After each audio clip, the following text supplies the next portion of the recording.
Hi guys, welcome back to my channel. So today I want to show you how I made this beautiful square cake. This is the first part of the series. In this part I'll just be showing you how we trimmed all the cakes.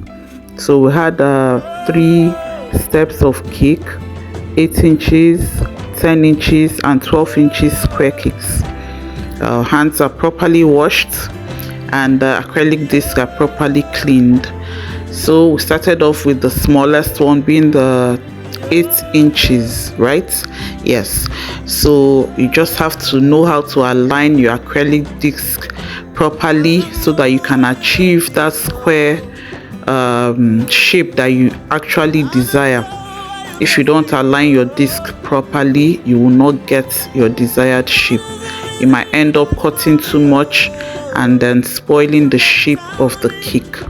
Just look at those cake layers. See how cute and sumptuous they are.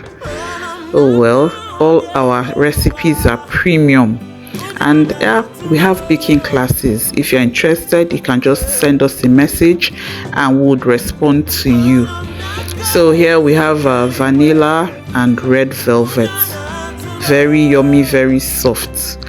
One thing I also like to do is to place my really soft layers like red velvet and chocolate underneath the vanilla. I don't like them being on top unless it's a buttercream cake, so that the weight of the fondant doesn't weigh down on them too much and spoil the shape of your covered fondant cake. Note that well. Okay, so here we're just going down with our knife and packing off the excesses. So when you're done trimming, you have to look at it again. Be sure that all the sides are well aligned. If you need to touch it up, touch it gently.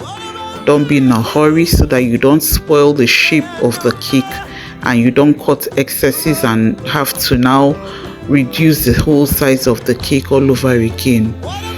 Okay, so after we had finished with the 8 inches, we went in with the 10 inches. Here we had marble, red velvet and vanilla. Just trim nicely. Don't be in a hurry. I had to fast forward these videos so that I will not waste our data. You know how the service providers are now. so guys, we just took our time. Trust me, it was not this fast. We really took our time to trim. Don't be in a hurry when you're working on cakes. You need a lot of patience if you have to achieve your desired goals. Always remember that how well you trim determines how well your cake is going to come out. And like I always say, it's always best for you to fill in your blank spaces before you start trimming. That way you have a smoother outcome than if you trim before you start filling in your blank spaces. Those lines will always be there. So fill in the blank spaces, allow it to rest, and then you start trimming. So now we've gone over to the biggest of them, all the 12 inches. Here we had vanilla and strawberry. So we had to trim from both sides because the cake is longer than the knife and the knife wasn't getting to the end. Just take your time. It's not a big deal. Just trim it nicely so that you can achieve your desired outcome.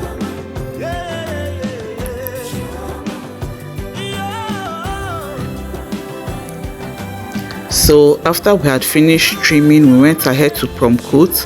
I have videos of how you can crumb coat on our page, lots of them. So just pick any one, just make a paste with your buttercream and a little of your cake crumbs, and you use it to crumb coat your cakes. That way you're going to have a good foundation. Like I always say, it's like rubbing foundation doing your makeup. So you have that as your foundation, and then when you are ready to cover, you put extra buttercream, which is your concealer. Yes. Then the fondant will now be the final powder. So just always remember those 3 steps when you're working on a fondant cake. So here we have them all neatly done. So when we come back in the next video, we're going to start covering. Until then, thank you so much for watching. Remember to like, share, subscribe to my channel, and I'll see you in the next one. Ciao, ciao. God bless you. Bye.